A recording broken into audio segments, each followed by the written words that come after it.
ሰላም ሰላም የቻናላችን ቤተሰቦች እንዴት ናችሁ? በያላችሁበት የዓለም ዳርቻ ሰላማችሁ ይብዛ። በዛሬ ትምህርታችን ይዤላችሁ የመጣሁትኝ አማርኛ ቃላትን በእንግሊዘኛ ማንበብና መጻፍ ይሆናል ማለት ነው። ከዚህ ላይ እንደምታዩት አማርኛ ቃላትን በእንግሊዘኛ ማንበብ እና መጻፍ ይሆናል ማለት ነው። እንግዲህ ብዙ ጊዜ ፊደላቶችን ለምታውቁ ልጆች በአንድ ላይ አገጣጥሜ እንዴት ላንብብ እንዴት ልጻፍ ለምትሉ ይሆናችኋል ማለት ነው። አማርኛውን ፊደላቶችን እያገጣጠምን እንጽፋለን እንግሊዘኛውንም እንዲሁ አማርኛን በእንግሊዘኛ ማለቴ ነው እናያለን ማለት ነው። በቀላል መንገድ በደንብ አድርጌ አሳያችኋለሁ። ቃላቶችን እዚህ ላይ መስርቻለሁ። ፊደላቶች አሉ በግል እንደምታዩዋቸው እነዚህን ወደ አንድ በማምጣት በማገጣጠም መጻፍ ትርጉም ያለው ቃል መመስረት መቻል ማለት ነው። ቤተሰቦች እንግዲህ ሁላችሁም ለዚህ ቻናል አዲስ ከሆናችሁ ሰብስክራይብ አድርጉ። ለሌሎች እንዲደርስ ደግሞ ዩቲዩብ አልጎሪዝም እንዲያደርሰው ላይክ በማድረግ ቪዲዮውን መጀመር አለባችሁ ግዴታችሁ ነው ማለት ነው። አሁኑኑ ላይክ አድርጉ። ቀጥታ ወደ ትምህርታችን እንሄዳለን። ይህን ትምህርት ስትጨርሱ ይህን ቪዲዮ ስትጨርሱ በደንብ አድርጋችሁ ራሳችሁ መጻፍና ማንበብ ትችላላችሁ ማለት ነው።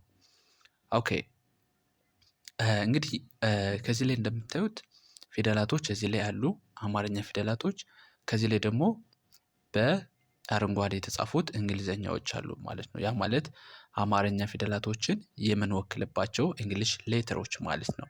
ሶ አማርኛን ለምትችሉ እንግሊዘኛን ለመማር ለምትፈልጉ ይሄኛው ይሆናችኋል ማለት ነው። እንግሊዘኛውን ችላችሁ ደግሞ አማርኛ የሚከብዳችሁ አላችሁ ምክንያቱም ቁቤ የተማራችሁ ልጆች በብዛት አማርኛው ይከብዳቸዋል እንግሊዘኛው ደግሞ ከቁቤ ጋር ስለሚመሳሰል አይከብዳችሁም ማለት ነው። ሶ ይሄ ለሁለታችሁም ይሆናል። ሶ ቀጥታ እያንዳንዳቸው እናነባለን። ከዚህ ላይ ደግሞ ከዚህ ላይ የመሰረትናቸውን በብቻ ያሉ ከዚህ ላይ በብቻ ያሉትን ፊደላቶች ወይም ሆሄዎች በአንድ ላይ በማገጣጠም ከዚህ ላይ እንደምታዩት ቃል መስርተናል ማለት ነው። ኦኬ ስለዚህ በእያንዳንዳቸው እናነባለን። ለምሳሌ ቀ ረ በ ኦኬ ሶ ይሄንን በአንድ ላይ ስናነበው ቀረበ ከዚህ ላይ ከመጀመሪያው ላይ ያነበባችሁትን ነገር ነው በግል ያነበባችሁትን በፍጥነት የምታነቡት ማለት ነው። ኦኬ ከዚህ ላይ ደግሞ እንደምታዩት በእንግሊዘኛው ስናይ ደግሞ ቀ ለሚለው ኬኢ ነው የሚሆነው። በአማርኛ አንድ ፊደል የሆነው ወይም አንድ ሆሄ ወደ እንግሊዘኛ ስንቀይረው ሁለት ሌተሮች ነው የሚሆነው ወይም ሁለት ፊደሎች ነው የሚሆነው። ለምን ሲባል እንግሊዘኛ ምን አለው አናባቢና ተነባቢ የሚባል ህግ አለ ማለት ነው። በአማርኛ ደግሞ አናባቢዎች ይዋጣሉ እንጂ አይጻፉም ማለት ነው። ሶ ከዚህ ላይ ቀ በምንልበት ሰዓት ኬ ኢ እንላለን ማለት ነው። ኬ ኢ እንላለን። ከዛ ደግሞ ረ በምትሉበት ሰዓት አር ኢ ይሆናል ማለት ነው። በምትሉበት ሰዓት ቢ ኢ ስለዚህ አሁን በ የሚለውን ፊደል ቢን ብቻ ሊወክልልን አይችልም ወይም ረ የሚለውን አር ብቻውን ሊወክልልን አይችልም። ቀን ኬ ብቻ ሊወክልልን አይችልም። ምክንያቱም ቫውል ሌተርስ የሚባል ስላለ እንደነገርኳችሁ ቫውል ሌተርስ እነማን ናቸው የሚለውን ወደ ኋላ ቪዲዮ የሰራሁት ስላለ የተመለሳችሁ ማየት ትችላላችሁ። ቫውል ማለት አናባቢ ማለት ነው። ሶ ከኮንሶናንቱ ቀጥሎ የሚመጣው የመጀመሪያው ኮንሶናንት ነው። ሁለተኛው ደግሞ የሚመጣው ቫውል ሌተር ነው ማለት ነው። ስለዚህ አናባቢና ተነባቢ በአማርኛ ስንገልጸው አናባቢና ተነባቢ ይባላል ማለት ነው። ስለዚህ ያንን ተመልሳችሁ እዩት። ቀጥታ አሁን ከዚህ ላይ የጻፍናቸውን በአንድ ላይ ይኸው ቀ ከዛ ረ ከዛ በ ሶ ከዚህ ላይ እንደምታዩት ኬኢ ቀ አርኢ ረ ከዛ ቢኢ በ ስለዚህ ብዙ ልጆች የምትሸወዱት ምንድነው? አናባቢዎችን ትረሷቸዋላችሁ። ሶ እንግሊዘኛ ላይ አናባቢ ግዴታ መኖር አለበት። አናባቢ ከሌለ ምንም አይነት ትርጉም አይሰጠንም ማለት ነው። ስለዚህ እኛው በአንድ ላይ ልክ ከላይ እንዳነበበው ነው በአማርኛው ቀረበ ይላል ማለት ነው። ከዚህ ላይ ደግሞ ሰለቸ ሰለቸ። በአንድ ላይ ከዚህ ላይ ስንወስደው ስናነበው ሰለቸ ይላል ማለት ነው። ሶ እያንዳንዱ በእንግሊዘኛ ደግሞ እናያለን። ሰ ስንል ኤስኢ ነው።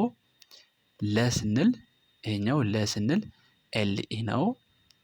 ቸ ስንል ሲኤችኢ ነው ማለት ነው። ከዚህ ላይ ምን ተረዳችሁ? ቫውሎች በመጀመሪያ ድምጾች ቫውሎች ተመሳሳይ ናቸው ማለት ነው። ማንን ነው የምንጨምረው? ኢኢ ነው። ከዚህኛውም እንደምታዩት ኢ ነው የጨመርነው። ከዚህም እንደምታዩት ኢ ነው የጨመርነው። ዋናው ልዩነቱ ምንድነው? የሚፈጥረው ኮንስናንቱ ነው ማለት ነው። ሶ ይህንን በአንድ ላይ ስናነበው ኤስኢ ኤልኢ ሲኤችኢ በአንድ ላይ ስናነበው ከዚህ ላይ እንደምታዩት ሰለቸ ሰለቸ ይላል ማለት ነው። እዚህ ላይ ቸ የሚለው 3 ሌተር ነው። ምክንያቱም ኮንሶናንቶች ሲኤች ልክ እንደ ሁለቱ ኮንሶናንት እንደ አንድ ማለት ነው ይሆናል ማለት ነው። ሰላም ጤና ይስጥልኝ። ይህ ሰላም የኦንላይን ትምህርት ቤት ነው። እንኳን በሰላም መጡ። የምናስተምራችሁ ትምህርቶች አማርኛ፣ እንግሊዘኛ፣ ሂሳብና ሌሎችንም ከጀማሪዎች እስከ ከፍተኛ በተለያዩ የሶሻል ሚዲያ አማራጮች ማለትም በኢሞ፣ በቴሌግራም፣ በዋትሳፕ፣ በዙም አፕ በግልና በግሩፕ እያስተማር እንገኛለን። የትም ሀገር ቢሆኑ የሚፈልጉትን ትምህርት በሚመቸው ሰዓት እናስተምራለን። ለህፃናት ልዩ እንክብካቤ እናደርጋለን። ስልክ 0924 43 05 42 ይደውሉ፣ ይመዝገቡ። መንገድ መጻፍ አለባችሁ። ይህን ቪዲዮ ያቆማችሁ በደብተራችሁ መጻፍ በጣም ለእናንተ ኢነርጂ ይሆናችኋል ማለት ነው። በደንብ ጻፉት። ከዚህ ላይ ደግሞ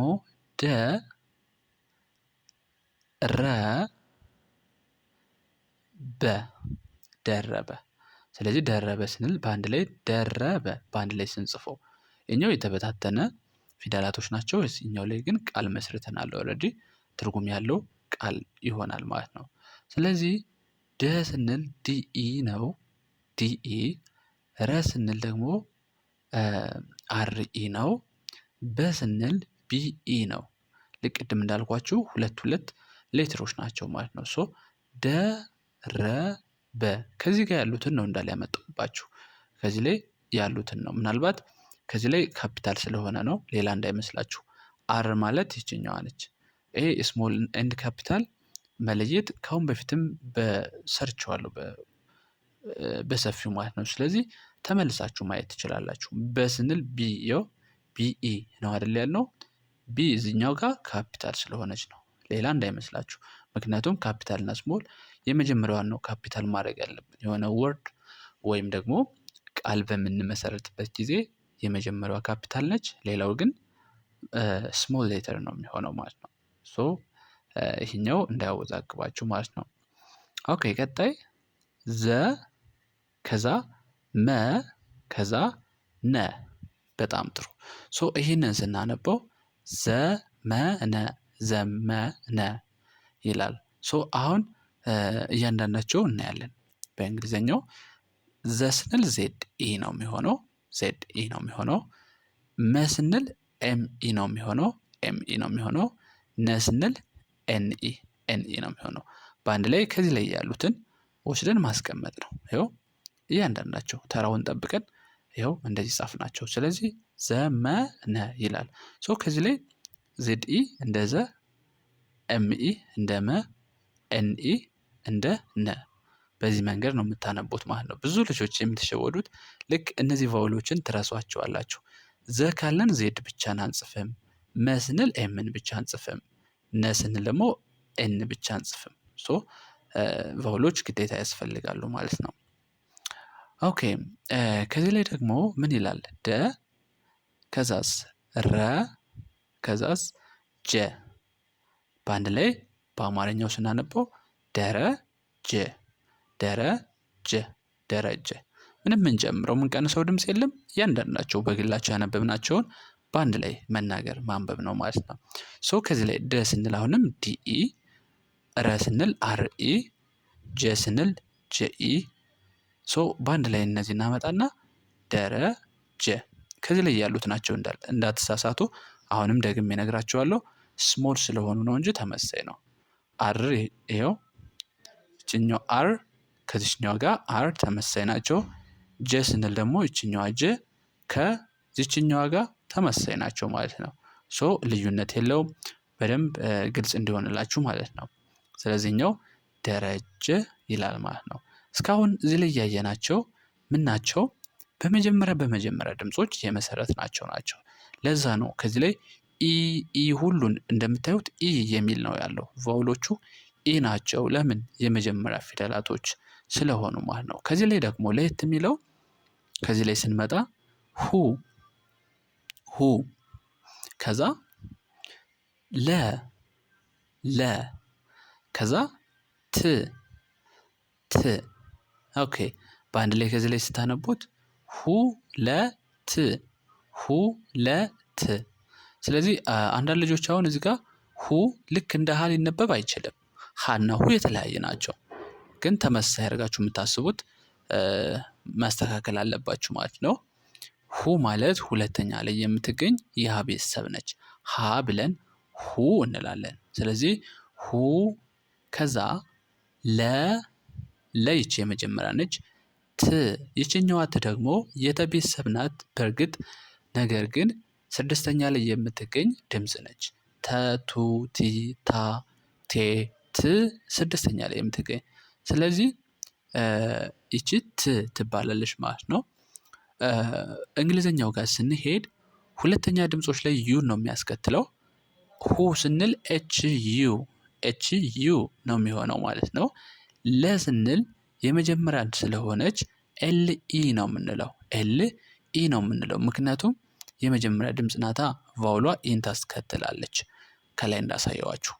ሁለ ከዛ ት ስንል ሳድስ ድምጾች ወይም ስድስተኛ ላይ የሚገኙ ፊደላቶች ቫውል አያስፈልጋቸውም፣ ራሳቸው ይነበባሉ ማለት ነው። ት ይሆናል ማለት ነው። ቲ ብቻዋን እንደ ት ማንበብ እንችላለን ማለት ነው። ሶ ከዚህ ላይ ከዚህ ላይ የጻፍናቸውን በግል የጻፍናቸውን ወስደን ማስቀመጥ ነው። ሁለት ይላል HULET በአንድ ላይ ሁለት የሚል ምንባብ ይሰጠናል ማለት ነው። በጣም ጥሩ። ወደ ቀጣይ ስንሄድ ቀ በ ሌ ኦኬ። ሶ እነዚህን አምጠን ቁጭ አደረግንን ከዚህ ላይ ማለት ነው። ቀበሌ የሚል ይሰጠናል ማለት ነው። እያንዳንዳቸው ቀ ስንል ቅድም አይተናታል። ኬኢ ነች። በ ስንል ቢኢ ነች። ሌ ስንል ደግሞ ኤልኢ ነች። የመጀመሪያዎቹና አምስተኛ ድምጾቹ ተመሳሳይ ቫውል ይወስዳሉ። ሶ ይሄኛው ኤልኢ ልክ እንደ ሌ መነበብ ስለሚችል በአንድ ላይ እንጽፈዋለን። ኬኢ ቢኢ ኤልኢ። ይሄኛው እንደምን ቀበለ ወይም ቀበሌ ብላችሁ ልታነቡ ትችላላችሁ ማለት ነው። ምክንያቱም አምስተኛዎቹ እና የመጀመሪያዎቹ ተመሳሳይ አይነት ቫውል ይወስዳሉ። ስለዚህ ምንም ሊያወዛገባቸው አይገባም። ልክ ቀበለ ወይም ቀበሌ ብላችሁ ልታነቡ ትችላላችሁ ማለት ነው። ሶ ከዚህ ላይ የአማርኛው ይሄ ቀበሌ ይሄ ስለሆነ በዚህኛው መንገድ ቀበሌ ብለን እናነባዋለን ማለት ነው። ስለዚህ ከዚህ ቀጥለን ደግሞ የምናየው ሰ ባ ት ኦኬ። ሰ ባ ት ይህንን እንዳላስቀመጥን ከዚህ ጋር ወስደን ሰባት የሚል ይሰጠናል። ሰ ማለት የመጀመሪያ ነው እንደምታውቁት ሰ ኤስኢ ነው። ባ ቢኤ ነው። አራተኛ ላይ ኤን ነው የሚወስዱት። አራተኛ የአማርኛ ፊደላቶች ቫውላቸው ኤን ይወስዳሉ ማለት ነው። እንደ አ የሚነበብ ኤ ስለሆነ ማለት ነው።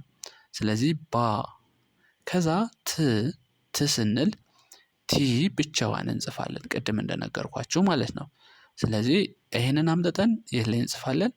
በአንድ ላይ አገጣጥመን እንጽፋለን ማለት ነው። ሶ SEBAT ሰባት ኦኬ። በተለይ ከዚህ ላይ ስሞል ኤንድ ካፒታል በደንብ ያለያችሁ ልጆች ግን እንዳትወዛገቡ በደንብ ለዩዋቸው። ስሞል ኤንድ ካፒታል ሌተርስ ልዩነት ያላቸው አሉ፣ ተመሳሳይ የሆኑ አሉ ቅርጻቸው ማለት ነው። ስለዚህ ወደ ኋላ ተመልሳችሁ በደንብ እዩዋቸውና ከዛ ይሄን ቪዲዮ ብታዩት ይመረጣል ማለት ነው። ኦኬ ከቀጣይ ደግሞ ወ ረ ዳ ወረዳ በአንድ ላይ ይሄው ስናነበው ወረዳ ወረዳ ይለናል ማለት ነው። ሶ ወ በምንልበት ሰዓት ደብሊው ኢ ነው የመጀመሪያ ድምጽ ነው። ረ ስንል አሁንም አር ኢ ነው ዳ ስንል ዲኤ ነው። በአንድ ላይ አገጣጥመን እንጽፈዋለን ማለት ነው። ወረዳ ወረዳ ይኸው ይህን ይመስላል ማለት ነው። በጣም ጥሩ። ከዚህ ላይ ደግሞ እንደምታዩት ቃ ነች እቺ አራተኛ ላይ ቃ ላ ከዛ ት ሶ በአንድ ላይ ይሄንን አጋጣጥመን ስናነበው ቃላት ይለናል ማለት ነው። ቃላት ሶ እንግሊዘኛውን ደግሞ ነኝ ቃ ማለት ኬኢ ነው። ቅድም ቀ ስንል ይቺ ኢ ነበር ያደረግናት ምክንያቱም መጀመሪያ ላይ ስላለች ማለት ነው። ነገር ግን አራተኛ ላይ ሲሆኑ ኤን ቫውልስ ይወስዳሉ ማለት ነው። ኬ ኤ ይሆናል። ላ ስትሉ አሁንም አራተኛ ላይ ስለሆነ ኤልን እና ኤን ይወስዳል ማለት ነው። ላ የሚል ይወስዳል። ከዛ ት ስንል ቅድም አይተናታል። ት ስድስተኛ ስለሆነች ቲ ብቻዋን እንወስዳታለን ማለት ነው። በአንድ ላይ ይሄኛው ቃላት ብለን እንደዚህ እንጽፋለን ማለት ነው። እንግዲህ ቤተሰቦች በጣም በአሪፍ አቀራረብ ነው ያሳየኋችሁ ብዬ አስባለሁ። በደንብ ለጀማሪዎች የሚሆን ነው። ይህ ቪዲዮ ተመችቶናልና በዚህ መንገድ ቀጥልልን ስራልን ብላችሁ ካሰባችሁ ኮሜንት ላይ ጻፉልኝ። እረዳችኋለሁ። መጻፍ ባችሉም የሆነ ነገር ጻፉ ማለት ነው። ላይክ በማድረግ ለብዙ ሰዎች እንዲደርስ አድርጉት። ይህ ቪዲዮ በጣም ያስፈልጋል ማለት ነው ለጀማሪዎች የሚሆን ስለሆነ። እንዲሁም ደግሞ በግል ዩቲዩብ ላይ መማር ለማትችሉና በአጭር ጊዜ ውስጥ ለውጥ መፈለግ ለምትፈልጉ በአጭር ጊዜ ውስጥ መማር ለምትፈልጉ ለአዋቂዎችም ለህፃናቶችም በግል እያስተማር እንገኛለን። በቪዲዮ በጉግል ሚት እና ዙም አፕሊኬሽን ከቪዲዮ ላይ በምናስተዋውቀው ስልክ ሄደውላችሁ አገኙን። በቀጥታ ትምህርታችሁን መጀመርና መማር ትችላላችሁ። በቀጣይ እስከምንገናኝ ባይ ባይ። መልካም ጊዜ። ሰላም ጤና ይስጥልኝ። ይህ ሰላም የኦንላይን ትምህርት ቤት ነው። እንኳን በሰላም መጡ። የምናስተምራችሁ ትምህርቶች አማርኛ፣ እንግሊዘኛ፣ ሂሳብና ሌሎችንም ከጀማሪዎች እስከ ከፍተኛ በተለያዩ የሶሻል ሚዲያ አማራጮች ማለትም በኢሞ፣ በቴሌግራም፣ በዋትሳፕ፣ በዙም አፕ በግልና በግሩፕ እያስተማር እንገኛለን። የትም ሀገር ቢሆኑ የሚፈልጉትን ትምህርት በሚመቸው ሰዓት እናስተምራለን። ለህፃናት ልዩ እንክብካቤ እናደርጋለን። ስልክ 0924 43 05 42 ይደውሉ፣ ይመዝገቡ።